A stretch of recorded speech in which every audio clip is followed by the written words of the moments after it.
Which one should you get?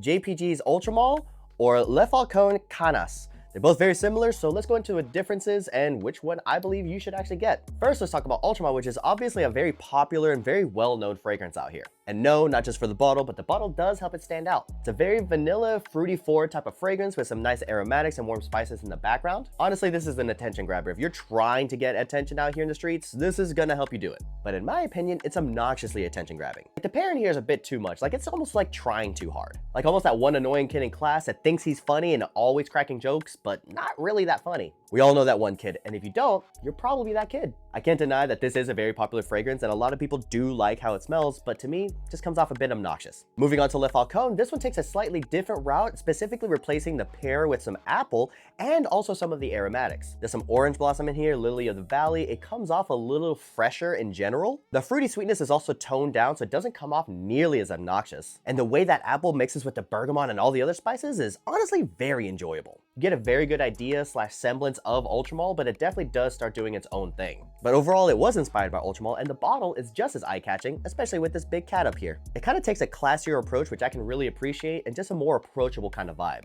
Almost like that annoying kid in class finally got some good jokes. So which one should you get? If you do want to have that very loud, fruity, sweet type of vibe that's going to capture everyone's attention in any room you walk into, Ultramall is going to be the one that you're going to want to get. If you want that same scent profile, but you do want that sweetness to be a bit more toned down, you want the apple instead of the pear, and you want the aromatics to take over a little bit more, kind of giving it a little bit more of a grown-up kind of vibe, then Le Falcon Qannas will definitely be the one I highly recommend. They're both solid. I haven't made it a secret that I don't really care for Ultramall too much, so I am going to lean a lot more towards the Le Falcon Qannas. That said, that's my opinion. Let me know what you guys think, especially if you've tried both of them. And like and follow for more videos like this.